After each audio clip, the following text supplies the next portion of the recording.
Andira kunu tene jamanatigi Donald Trump fɛ ka kɛ Ameriki ka cidenya kulu ɲɛmɔgɔ ye. Kunu janvier kalo tile 20 san 2025 o kɛra Mali jamana finitigiw ka yɛrɛma hɔrɔnya san 64 ɲɛnamayali ye. O nɔgɔni fɛ jamana ɲɛmɔgɔw ye kunnafoni di kɛ k'u bɛna kunnafoni di so kɛrɛnkɛrɛnnen dɔ sigi jamana finitigiw tɔgɔ la ko min ka baara dɔ bɛna bɛn kunnafoni dili la armée malienne ka wulikajɔ baaraw kan ani ka fara kunnafoni jugu sɛgɛsɛgɛli la ka bɔ kunnafoni ɲumanw cɛma. Nunu bɛna kɛ aw ka bi Mali kura kunnafoni la kumaba dɔ ye ka fara an ka kunnafoni sɛnsɛnnaw ka kunnafoni latɔmɔlenw kan Mali farafina gun kan ani diɲɛ fan wɛrɛw fɛ. Ayaw bisimila.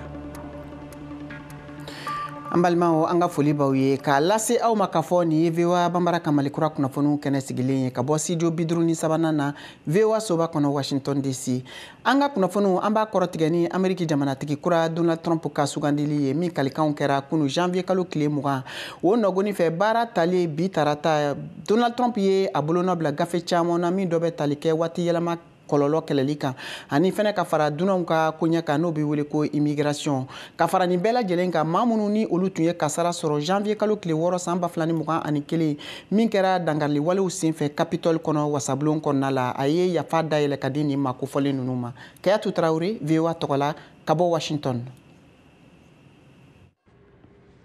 A décret danatigɛlen dɔw bɛ layidu kan dilenw a ka yɛrɛ kofɔ senfɛ ka kɛɲɛ ni san 2024 jamanakuntigi ɲiniw ye lawaleyaliw ye sigi kelen tɛ ni jamana ka labɔliw ye duniya keleya tɔnba ka kɛnɛya bolofaraw OMS la ye fɛnɛ. Trump ye bolonɔ bila kɛ décret caman wɛrɛw fɛnɛ na yaasa ka labɛnw sabati ka kɛɲɛ ni l'Amérique ka tunga taabolow ni jamanadenyaw sɔrɔliw siraw ye. A hakilina kelenw bɛ a yira k'a fɔ ko mako bɛ wulikajɔ telimanbaw la l'Amérique bayan fanfɛ dancɛw la Donald Trump ye layidudi kɛ ka tungaladen miliyɔn caman gwɛn don nata ninnu na teliya la ka bɔ jamana kɔnɔna na ni armée ka lakanakɛlaw ka dɛmɛ ye a ka fɔla min kan ka laboli kojugu waliyalikɛbagaw ma fana. L'Amérique masayaso bureau ovale kɔnɔna na Trump ye bolonɔ bila kɛ danatigɛli décret la ka dansigi kɛ fasodenyaw sɔrɔli la bange senfɛ l'Amérique jamanadenya tɛ minnu somɔgɔw bolo ma k'a sɔrɔ o ye sariya sen ye de min latigɛra l'Amérique sariya sunba fɛ kabini lawalew la nka lasirikɛlaw caman ye a yira k'a fɔ awa ko Trump ka o danatigɛli sababu a bɛna sɔn ka kɛ kiiri wulikajɔbaw ye jamana kɔnɔ.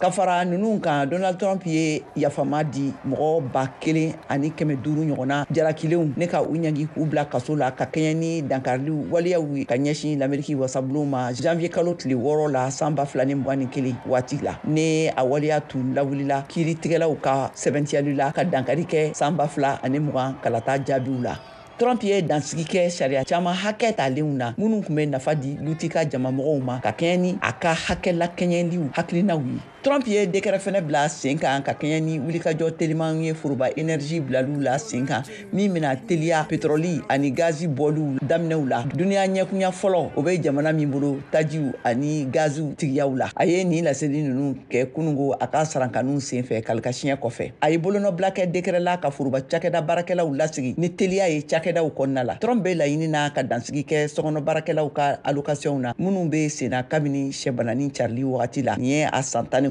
ye. Décret min taara a fɛ ka l'Amérique bɔ duniya keleya tɔnba ka kɛnɛya bolofara OMS la a sinsira kan de k'a fɔ kosɛbɛ ko Washington ka nafolokun sarata ka ca ni Chine ta ye duniya keleya tɔnba kɔnɔna la ko taabolo ye hakɛla kɛɲɛbaliyaw ye. An bɛ to hali bi Ameriki jamanatigi kura sugandile Donald Trump ale ka kalikansiyaw tɛmɛlen kɔfɛ tile kelen baaraw talen a y'a bolonɔ bila gafe camanba de la min dɔ bɛ tali kɛ hakilina waliya dɔw kan Ameriki jamana yɛrɛ ka nafabɔ siraw la nin koɲɛ ma se ka kɛ mankantan ye baw Chine jamana ka fara nazarala tɔnba Union européenne ka fɔ ka se duniya keleya tɔnba Nations Unies ma ka fara duniya jamakuluba caman wɛrɛw kan ka se jamana ɲɛmɔgɔw ma caman ye u ka hakilinaw di Donald Trump a ka laseli a n'a ye gafe minnu bolonɔ bila VOA Banbara tɔgɔla George Atino ale b'o lase an ma. Diɲɛ kɛnɛyako tɔnba OMS y'a ka jɔrɔna jira ka kɛɲɛ ni Donald Trump ka latigɛ tali ye ka États-Unis sen bɔ a kɛnɛyako jɛkuluba in na Union européenne jigiba kan k'a fɔ ko Donald Trump bɛna fɛɛrɛ tigɛ waasa ka segin a kɔ ka na tuguni tɔnba in na kokura. Donald Trump kelen ka États-Unis sen bɔ Paris waati yɛlɛma bɛnkan na o kɛra jɔrɔnako ye fana ka ɲɛsin ONU ka waati yɛlɛma ɲɛma kunkanko ma ale y'i kanbɔ k'a fɔ ko hali n'o y'a sɔrɔ ni politikilatigɛw taara ko bɛɛ n'a ta ko tɛna fɛn bɔ waati yɛlɛma kɔni ka tiɲɛni ani a kɔlɔlɔw la diɲɛ kɔnɔna la sabula ko o kɔlɔlɔw b'a la ka caya ka taa fɛ sɔrɔko ta fan fɛ Chine minisiri ɲɛma Duncan ale ye kan bɔ Davos sɔrɔko kɛnɛba kan ka kɛɲɛ ni Donald Trump hakilina ye ka gɛrɛntɛ ani sali sɔngɔ caya Chine ka jagokɛminɛnw kan minisiri ɲɛma Duncan ye kan bɔ k'a fɔ ko o fɛɛrɛw kɔlɔlɔ bɛna bonya Chine ani États-Unis fila bɛɛ lajɛlen kan o sababuya la ko jamana fila ninnu si tɛna sebaya sɔrɔ ni sɔrɔko mankan in na mun ye tungarakɛw kunkan ko ye Pologne minisiri ɲɛma ale fana y'i kan bɔ ka ɲɛsin a ka jamanadenw ma minnu bɛ États-Unis ka welekan lase k'a fɔ ko sɛbɛn tɛ minnu bolo ni u bɛ bɔ Pologne jamana kan k'u k'u labɛn u ka se ka segin u ka so sabula ko Donald Trump ye fɛɛrɛ tigɛ ko a bɛna tungarakɛ sɛbɛntan gɛn ka bɔ États-Unis jamana kɔnɔ. Ka kɛ hali bi ni Ameriki jamanatigi kura Donald Trump ka sugandili an y'a ye a ye wele bila diɲɛ politiki bunakun ka maba caman ma o nɔgɔni fɛ Mali ka kunnafonidiw sɛgɛsɛgɛliw tɛmɛlen kɔfɛ an y'a ye k'a fɔ Mali maaba dɔ min n'ale tun kɛra Mali ka lasigiden ye N jamana kan n'o ye son excellence Yaya Samake ale tun bɛ Donald Trump ka maaw fɛ a ye wele bila minnu ma ka na a ka kalikansiɲɛ kɛ u ɲɛkɔrɔ Yaya Samake b'an bolokɔrɔ ni waati in na an bɛna bisimila sisadani in na a b'an ka ɲininkaliw jaabi Monsieur Samake i n'o la. Aba somɔgɔw bisimila aba danse o diyara n ye foli diyara n ye an y'a ye jamanatigi Donald Trump ka maa sugandilenw e tun bɛ maa olu fɛ ka na Capitole kɔnɔna la n'o ye wasabulon ye kalikanw kɛra i ɲɛna ye kunun kosɛbɛ i bɛ se ka mun fɔ an ye i ye mun jateminɛ. Bon n ye jateminɛ min k'a la a jateminɛ fɔlɔ ye sawa ye ka ɲɛsin démocratie yɛrɛ sankɔrɔtali ma ka président bɔtɔ ani président dontɔ olu ka nin kɛ bɛn ani kelenya kɔnɔ o de ye tamasiyɛn diɲɛmɔgɔ kan ka mun ladegi o sawa kɔni o n'o nisɔndiya n'o misali min kɛra ne fɛ o bɛ mɔgɔ nakun bɔ a kɛnɛ kan bonya min dara n kan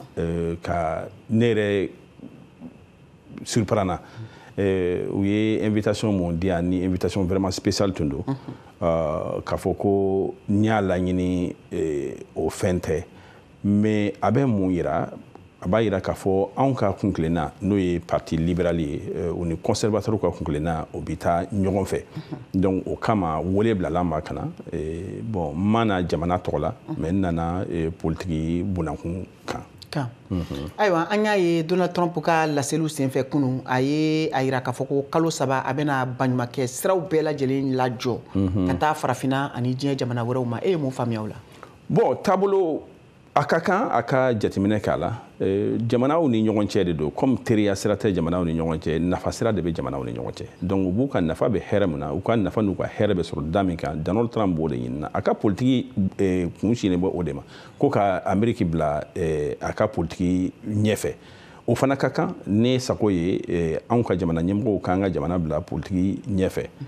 u ka politiki ka jamanadenw ka hɛrɛ bila ko bɛɛ ɲɛfɛ donc Donald Trump ye o wale min kɛ bon n'a ye sɛgɛsɛgɛliw kɛ ka jateminɛw kɛ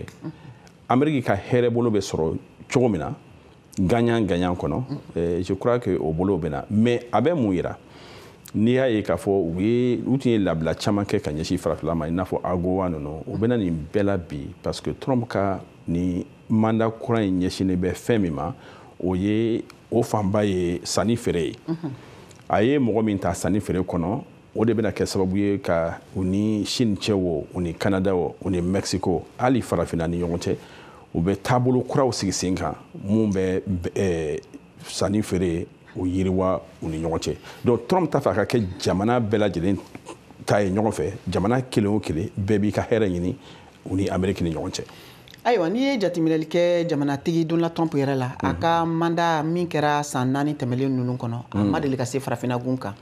san 4 wɛrɛ b'a bolo e yɛrɛ ka jati la yɛlɛma jumɛnw bɛna ye o koɲɛ la yala a ka yetaw a n'a ka jateminɛli dɔw bɛna bɛn farafinna gunkana ma a ka nin mandat kɔnɔ wa. Donald Trump ka fanga ɲɛsinnen bɛ Ameriki ka hɛrɛ ma Ameriki ka hɛrɛ bɛ sɔrɔ yɔrɔ o yɔrɔ Donald Trump bɛ se k'i ɲɛsin ye ma anw de bɛ se k'a yir'u la k'a fɔ u ka hɛrɛ ni anw ka hɛrɛ bɛ bɛn gun min kan o bɛ se ka kɛ sababu ye ni an bɛ se k'ale wele k'a lase farafinna ka se hali Mali ma nka sababu dɔw b'a la jamanaw bɛ yɔrɔ min na bi jamanaw bɛ u ka hɛrɛ de ɲinina diɲɛ kɔnɔ bi mun de ka gɛlɛn diɲɛ nafasɔrɔ sira dɔw bɛ yen olu de ye ressources stratégiques ninnu olu de gɛlɛya bɛ diɲɛ kɔnɔ bi donc o dun fana o bɛ anw fɛ o carilen bɛ Mali la o carilen bɛ an ka laminiw na farafinna kɔnɔ donc o ressources ninnu an de bɛ se ka kɛ sababu ye k'u nɛgɛ n'o ye i n'a fɔ olu ye tasuma bilentigi ye anw ye sogo bilentigi ye n'an farala ɲɔgɔn kan mɔgɔ si kɔngɔtɔ tɛ taa. ayiwa ɲininkali wɛrɛ min bɛ yen n'o bɛ se ka farafinna den caman bila k'u yɛrɛ ɲininka la o de ye k'a fɔ n'i ye jateminɛli kɛ Ameriki ka nafabɔ siraw la awa u ka baara sira bolo walankatalen don ka taa diɲɛ fan caman fɛ sanko politiki ko ani finitigi ko nasiraw fɛ a ka sugandili min filɛ nin sisan e yɛrɛ bolo a bɛna se ka yɛlɛma jumɛnw don a ka yeta n'a ka kɛtaw la Ameriki ka dɛmɛ la ka taa Sahel jamanaw ma. I hakili bɛ Marco Rubio la wa Marco Rubio o ye a bɛ farafinna dɔn sénateur don wa a yɛrɛ fana ye jamana ɲɛmɔgɔya ɲini Ameriki kɔnɔ yan donc mɔgɔ min don ne yɛrɛ tun sago ye n ka se ka a ka bureau mɔgɔ dɔ rencontrer ni taama in senfɛ walasa an ka baro kɛ Mali kan nka o n'a ta o ta ni congrès mɔgɔ caman sigira ka kuma mun bɛ u ka relation internationale sira kan hakili la a bɛ se ka baara in a nɔlafa bɛɛ b'i ka hɛrɛ ɲini a kɔnɔ ne fɛ mɔgɔ min don Trump ye mɔgɔ min ta a bɛ se k'a baara kɛ parce que a bɛ diɲɛ taabolo dɔn a bɛ diɲɛ sigibolo fana dɔn. ayiwa nin tun ye son excellence Yɛ Samake ale ka laseliw ye an ka kumaso kɔnɔ nin waatinin na an ye min sɔrɔ koɲɛ la k'o ladi aw ma ka tɛmɛ ni an ka kunnafoniw ye hali bi an bɛ to jamanatigi Donald Trump ka sugandili o hukumu kɔnɔ an bɛ segin ka taa Mali la bawo maliden caman de ye u ka hakilinaw di a ka sigili a n'a ka kalili kan min kɛra kunu janvier kalo tile 20 wasabulon kɔnɔna la n'o ye Capitole ye Mariam Kuyate VOA Bambara tɔgɔ la ale ye maliden dɔw ka hakilina ta an ka ɲɛmadaw fɛ. Donald Trump ka sigili a diyara ye a bonyana ma mais cɛkɔrɔba mun don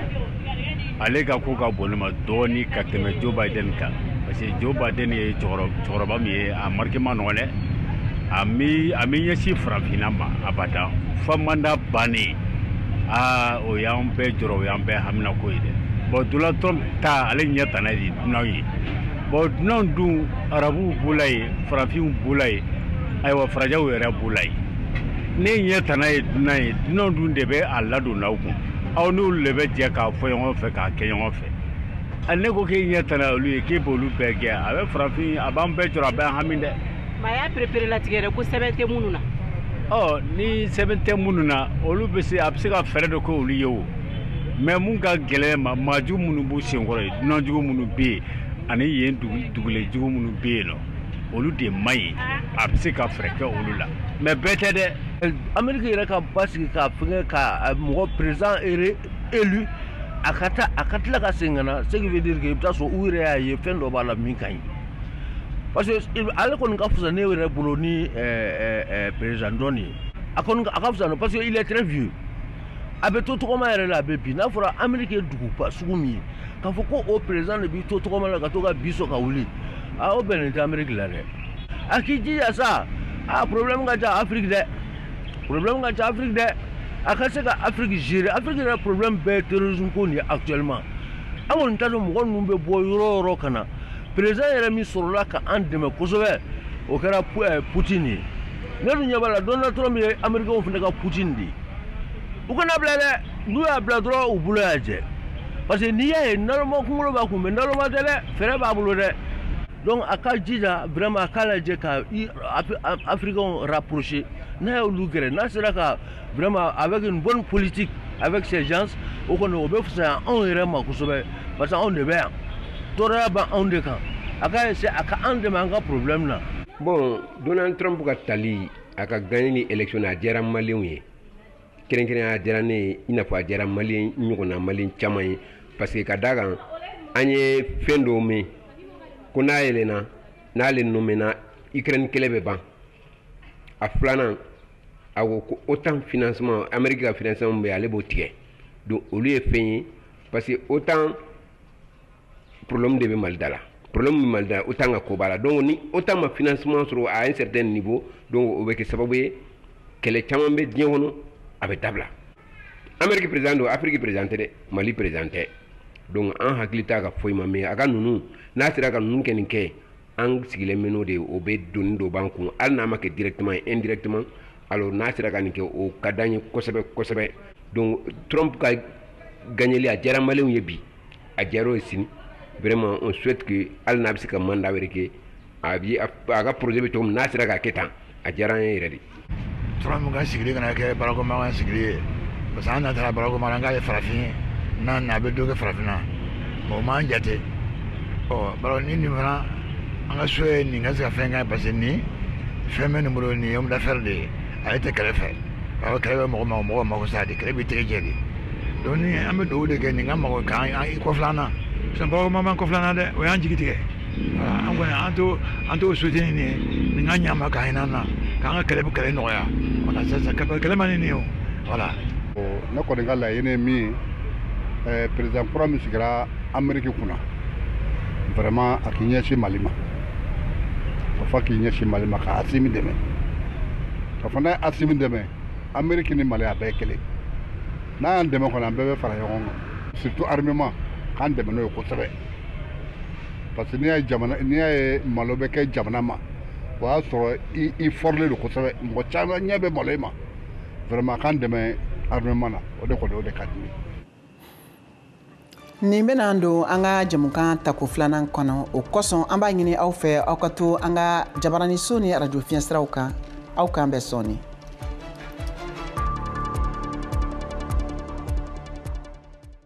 K'i abonné VOA Bambara WhatsApp la walasa kunnafoni fosi kana fɔ i kɔ o ka nɔgɔn kojugu. I ka WhatsApp kɔnɔna la i bɛ taa statut lajɛyɔrɔ la. Yen i b'a sɛbɛn VOA Bambara. I b'an ka chaîne ye a kɛrɛfɛ i b'a sɛbɛnnen ko suivre i bɛ i tɛgɛ digi o kan o la fosi tɛ fɔ i kɔ. N'i ko seko ni dɔnko n'i ma se dɔgɔnɔ jamana i bɛ se ka kunnafoni sɔrɔ ka bɔ Mali la Laginɛ ani Burkina Faso. Bɛ a bɛ wele wusula min ma ko kɛlɛ banna hali cɛ dusukun mana kɛ fara ye n'a y'a kasa fo ka taa se Sénégal ma. Je dissous l'Assemblée nationale. O fara anglais kalanni kan bamanankan sira fɛ. Nɛgɛ ɲɛ kɔnɔntɔn o de bɛ yen is 9 o'clock. What time is it? VOA Bambara ka WhatsApp kan farafinna ni diɲɛ kunnafoni fosi tɛna fɔ aw kɔ bilen. Ayiwa samɔgɔ don dɛ a ci limanaw fana ma. Ka segin kana aw ma an ka foli baw ye a y'aw bisimila ko kura aw bɛ ka VOA Bambara ka Malikura kunnafoniw lamɛn nin waati in na ka bɔ a ka radio fiɲɛsiraw ni jabaraniso kan kunnafoniw bɛ ka lase Mariam Traoré fɛ an bɛ to Amérique jamana kɔnɔna la yan républicains ka wasaden Marco Rubio sugandira kunun tɛnɛ ni ka bila Amérique jamana ka ciladen kulu ɲɛmɔgɔya la min kɛra ni kalata jalatigɛliw ye a baarakɛɲɔgɔnw fɛ Amérique wasabulu Sena kɔnɔna la tile kelen jamanatigi Donald Trump ale sigilen kɔfɛ fanga kunna Mohamed Touré VOA tɔgɔ la ale b'o walawala k'o lase an ma. Marco Rubio san 53 kɛra Trump ka fanga kura mɔgɔ fɔlɔ ye min sigira sen kan a ka jɔyɔrɔ la a ye Anthony Blinken nɔnabila ye. Marco Rubio bena baara kɛ walasa ka jamanakuntigi Donald Trump ka ciden juru waleya ale min y'a ka kalikasiyɛn kuma kɔnɔ tɛnɛndon i ye lahidu ta ko a bena Panama Canal fanga segin ani k'a lajɛ ko Amérique be bonya kura la diɲɛ kɔnɔ ka sɔrɔ k'u yɛrɛ kɛ hɛrɛ ni lafiya bolola baarakɛlaw ye a ka kumalasigi ɲɔgɔn ye sen fɛ dɔgɔkun tɛmɛnen na o jamakulu kelen ni ɲɛkɔrɔ Marco Rubio tun y'a jira ko Chine jamana ye sinakɛ kelenden bɛɛla barikama ani bɔnɛma ni faratiba ye Amérique ye min kunbɛn a ka tariku kɔnɔ a bangera Miami Cuba tungaladenw denkɛ Marco Rubio kɛra Amérique jamana kɔkan ko ministri fɔlɔ ye min bɛ espagnol kan fɔ ka ɲɛ a kɔmɔgɔw ka tariku kosɔn a ye kuma fɔ La Havane communiste fanga kama ani Amérique latine jamana wɛrɛw la minnu bɛ ɲuman fɛ i n'a fɔ Venezuela Donald Trump seginna ka na Cuba bɔli la jamana ka jatigɛ wale dɛmɛbagaw ka sɛbɛn kan o min laseli kɛra a tile damadɔ tɛmɛnen Biden ka fanga kɔrɔ fɛ k'a kɛ bɛnkan dɔ ye politiki kasoden bilali kan. Ka da nin kan an bɛ taa ni kunnafoniw ye duniya fan wɛrɛw fɛ an bɛ taa Israel jamana ani Hamasi ka kɛlɛ la kunnafoni labanw y'a jira k'a fɔ ko Israel jamanaden mɔgɔ 4 olu ka kan ka labila sibiri natɔ ka bɔ Hamasi ka finitigi jɛkulu bolo bande Gaza kɔnɔna la tile kelen wulikajɔ hakilinaw sigilen kɔfɛ sen kan a yirala k'a fɔ ko tile 3 kɛlɛ ban ani marifaci n'o bɛ wele ko cessez-le-feu nanzarakan na o lajɔra bande Gaza kɔnɔna la min laɲini kɛra kɛlɛban kumaɲɔgɔnya siraw fɛ Qatar ani ka fara États-Unis jamana ani Egypte jamana kan a yirala o sen fɛ k'a fɔ ko fɛn min ye wulikajɔw ye hali bi o baaraw bɛna to sen na min bɛna bila sen kan kɛrɛnkɛrɛnnenya la kari natɔ walasa kunɲɔgɔn 6 ɲɔgɔn o ka kɛ baaraw la ka se ka kɛlɛ yɛrɛ lajɔ min n'o daminɛna nin y'o kalo 15 ye Hamasi ka finitigijɛkulu ani Israel jamana finitigiw cɛ. An bɛ segin ka taa ni kunnafoni ye Mali jamana kɔnɔ kunu janvier kalo tile 20 o tun ye Mali finitigiw ka yɛrɛma hɔrɔnya o tali san 60 ani san 4 ye min ɲɛnamayara Mali jamana finitigiw fɛ jamana fan bɛɛ o nɔgɔni fɛ finitigiw ka kunnafoni diso min bi wele ko DIRPA ye laseliw kɛ k'a fɔ ko wulikajɔw bɛna kɛ u fɛ k'u tɔgɔla kunnafoni diso sigi min bɛna kɛ arajoso ani ka fara bɔlɔlɔsira TV kan n'o ye web TV ye ko walasa ka se ka kunnafoni kɛrɛnkɛrɛnnenw labila ka di finitigiw ka wulikajɔ baaraw kan ani ka kunnafoni jugu olu tɛntɛn ka bɔ kunnafoni ɲumanw na ni k'o cari ka di jamanadenw ma. VOA Bambara tɔgɔla Mariam Kuyate ale tun bɛ o kɛnɛ kan a ye an sama kunnafoni min na an ka ɲɛmadaw fɛ. Auditeurs amis, bonjour. Je vous souhaite la bienvenue sur la 106.6 Fama FM à laquelle je souhaite longue heureuse vie. Ninye Mali Woromasiri tabaw ka radio so ye mi yɛrɛ kolomo karili kɛla lakana ministri fɛ Général Sadio Kamara ni radio so fara web TV kan a kunnafoni di soba fila sigila sen kan Général d'armée Assimi Goïta fɛ yasa ka se ka Mali Woromasiri tabaw olu ka baarakɛlenw kɛrɛdagaw la ka se ka o ɲɛfɔ jamanadenw ye. A kunnafoni di soba fila tegunnen do Mali sɔrdasiw ka lasilikɛ soba la n'o ye DIRPA ye. A kɛnɛ kan maa caman y'a yira k'a fɔ ko nin ye fɛn ɲuman ye min yɛrɛ bɛna kɛ sababu ye ka faamuyali caman sɔrɔ Mali Woromasiri tabaw ka kunnafoniw kan. Parce que sɔrdasiw ko i m'a dɔn tuma dɔ k'a ka gɛlɛn a baara ka gɛlɛn u ka kunnafoni di fana ka gɛlɛn a b'a fɔ mais la grande miette mais wuli yɛrɛ a faamu sisan que an bɛ waati min na diɲɛ labanni na an bɛ kɛlɛ mun na information kɛlɛ a jɔyɔrɔ ka bɔ kɛlɛ la. Parce que kuma yɛrɛ bɛ se ka u ka baara yɛlɛmaw bolo a bɛ se ka mɔgɔw funteni donc sisan olu yɛrɛ y'a faamu sisan u bɛ kunnafoni balan dayɛlɛ u yɛrɛ ye jabarani u tɔgɔ la ani radio u tɔgɔ la donc sisan u bɛna kunnafoni de sɛnsɛn k'a d'aw ma nisɔndiya filanan ye mun ye parce que an yɛrɛ n'an bɛ kunnafoni ɲini sisan an bɛ se k'a ɲini yɔrɔ dɔn parce que an yɛrɛ bɛ se ka na yan u nɔfɛ ka kunnafoni sɛnsɛn ɲini a ladiriya k'a bɔ a sun kɔrɔ. Ala k'a kɛ fɛn ye fana fɛn min b'u dɛmɛ bi kɛlɛ la barisa n y'a f'i ye bi kɛlɛ tɛ kɛ cogo si de la ni da sen t'a la da de ka jugu n'a tɔ bɛɛ lajɛlen ye donc ne hakili la nin ye fɛn ɲuman ye ka kunnafoni sira wɛrɛ fara kunnafoni sira tɔw kan. Général Sadio Kamara lakana ministri ni ni kɛnɛ yɛrɛ denfaya tun b'a bolo a y'a ka nisɔndiya fɛnɛ yira ni ka weleweleli kan bila jamanadenw yɔrɔ ni kunnafoni soba fila lamɛnli la. Min ye DIRPA yɛrɛ ɲɛmaa ye colonel Suleman Dambele ale y'a yira k'a fɔ k'a tun ka kan ni kunnafoni di soba fila a ka sigi Mali Woromasiri tabaw tɔgɔ la. Jamana ɲɛmɔgɔw u y'an dɛmɛ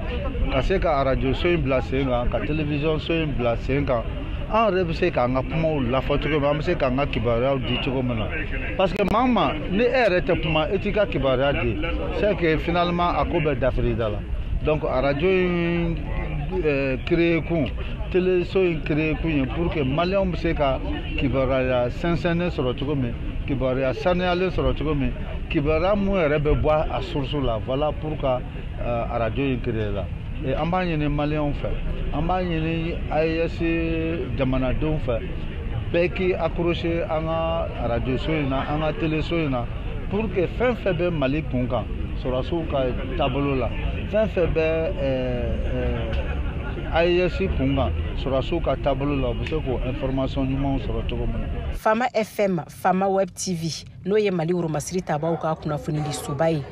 Kunnafoniya minnu bɛna tɛmɛ o kan o de ye Mali Woromasiri tabaw ka laseliw ye fo ka taa se mara taabolo ɲuman ani dɔnko ni seko ma.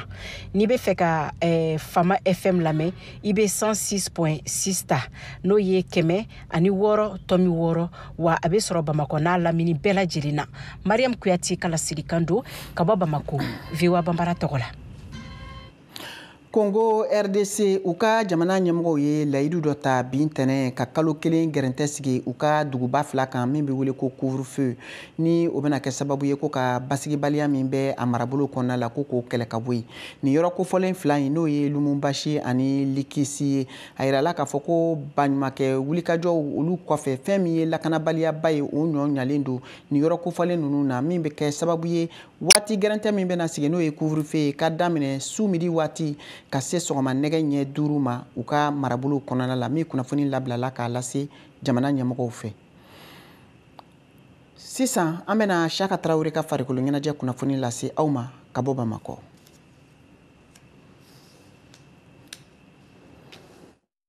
Eskrime bunagun kan Open EP takolo flana kɛnɛ kan kɛnɛ min sigira sibiri tɛmɛnen janvier kalo tile 18 san 2025 in na Sikaso ligi Bamako ligi ani Kucala ligi eskrime kɛla muso 14 ani cɛ 19 de y'u niyɔrɔ ta a ɲɔgɔndanw na. Ɲɔgɔndanw kuncɛlen muso kunda Alima Damele ka bɔ Bamakɔ ale de y'o jɔnjɔn ta an k'a lamɛn. Gunu wɛrɛ tɛ ne bolo jɔnjɔn sɔrɔli la baara kɔ. N ye dɔ fara n ka entraînement kan parce que tɛmɛnen n ye erreur dɔ in sɔrɔ championnat du Mali la. N ma sɔn n ye dɔ fara cɛsiri kan n tɛ fɛ o erreur ɲɔgɔn kan sɔrɔ bilen dans les jours à venir. N bɛ se k'a fɔ comme a ma digi n na quoi ni Bamakɔ bɛnna a ma ɲɛ n bolo mais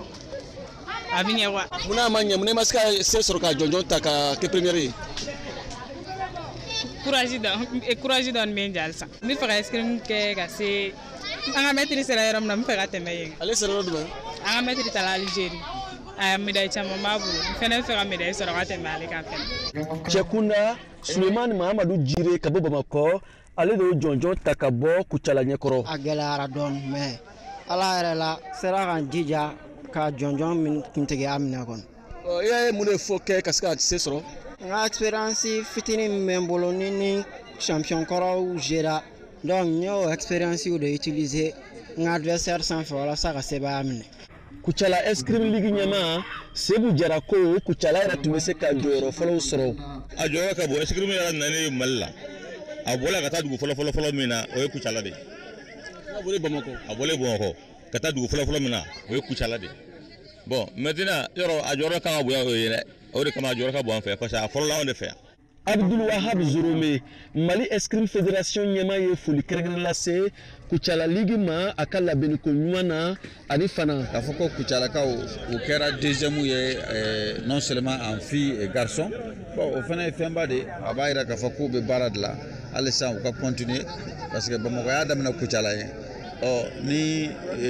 Bamakɔ ye premier ye Kucala ye deuxième ye Kucala fana tila ka première place sɔrɔ bon a b'a jira k'a fɔ u bɛ baara de la baara dɔrɔn de bɛ maa munafa quoi